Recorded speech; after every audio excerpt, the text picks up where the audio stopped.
নিজের চোখের সামনে স্ত্রীকে এইভাবে খুন হতে দেখে পুরুষ কবুতরটি বুক ভরা কষ্ট সহ্য করতে না পেরে শেষমেশ এইভাবেই ছাদ থেকে লাফিয়ে আত্মহত্যা করে।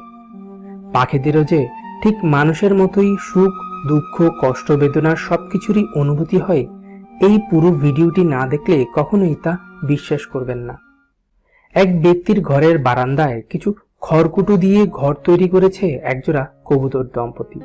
এদিকে ঠিক বারান্দার উপরেই ছাদের মাঝে কিছু পাথরের উপর বাসা বাঁধার প্রস্তুতি নিচ্ছে একজোড়া ফ্যালকন বার্ড।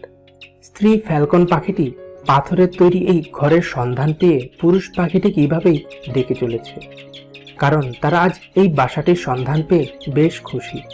এদিকে পুরুষ পাখিটি তার স্ত্রীর জন্য আহার নিয়ে এসেছে।